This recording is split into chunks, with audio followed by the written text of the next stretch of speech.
कि अगर बात हो रही है कि इस हवाले से कि मुज़ाकरात हों और हम बात करने के लिए तैयार हैं, आपका अगला ये भी है कि अगर हम सड़कों पर आएंगे, सड़कों पर पहले भी आए, इसी तरह से इलेक्शन के हवाले से इलेक्शन की तारीख को लेकर आपके सामने सिचुएशन क्या बिल्ट हुई, क्या सड़कों पर आने से मामला हल होते हैं? आपको लगता है कि अब अगर आप सड़कों पर आएंगे तो मामला हल होंगे? देखिए, बात यह है कि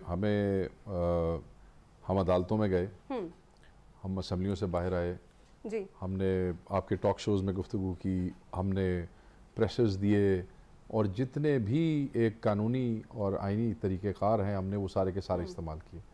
हम सड़क पे जाने का हमने पहले तो नहीं कहा, पहले तो हम अदालत में गए ना। बिल्कुल, अदालत ने एक फ़ैसला दिया है।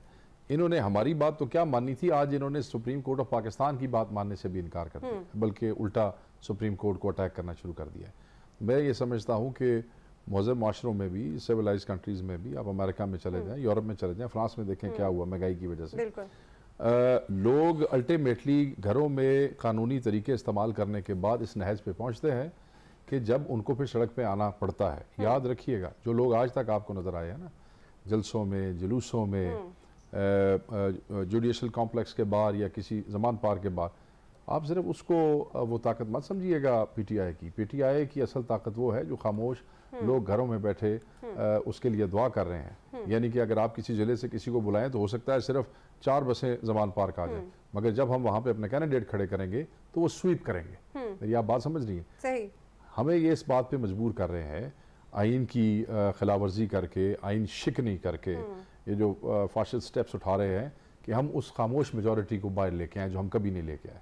हमें उस पर पुश ना करें, वो किसी के लिए अच्छा नहीं होगा। हाँ, अगर ऐसे होगा तो फिर लोग अपने हक के लिए दुनिया में लड़ते थे, लड़ते हैं, लड़ते आए हैं। और याद रखिएगा, हर कोई अपनी औकात, कैपेसिटी और साइज के मुताबिक लड़ता है। अब जब ये अपोजिशन में रहे हैं, अगर इनको लोग नहीं पूछते थे तो हम क्या कर सकते हैं? ये तो उल्टा फिनोमेना है ना।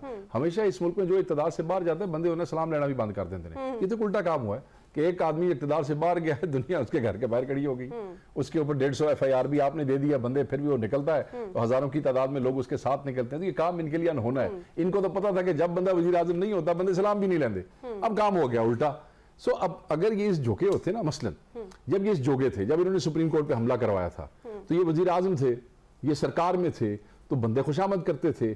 तब जजों की बात पसंद नहीं आई क्योंकि हुकूमत बैठे थे, लोगों का जी चढ़ दौड़ो, बंदे इकट्ठे हो गए। जदों इक़्तिदार नहीं सन, क्या ना दी कैपेसिटी सी बंदे ने बुलाने दी नहीं थी। दूसरी जमात जिसको पाकिस्तान तहरीक इंसाफ कहते हैं, उसकी कैपेसिटी है, वो अदालत की हिफाजत के लिए खड़े होंगे, आइन की हिफाजत के लिए खड़े होंगे, आइन के लिए, उसकी अमलदारी और पासदारी के लिए। अगर उस खामोश मेजॉरिटी को, उस खामोश ताकत और उस इनकलाब और तूफान को जो घरों में बैठा है, उसको मत दावत दें। अगर उसको अपने हक के लिए निकलना पड़ा, वो निकलेंगे। ये किसी गलत फहमी कोई भी ना रहे, किसी किस्म की गलत फहमी में ना रहे। और आप कर रहे हैं आइन शिकनी, मतलब को बात है हम पैसे नहीं देते। ओ भाई, आप क्यों पैसे नहीं देते? पूरी कैबिनेट को आप किसी रौले में डालने लगे हैं।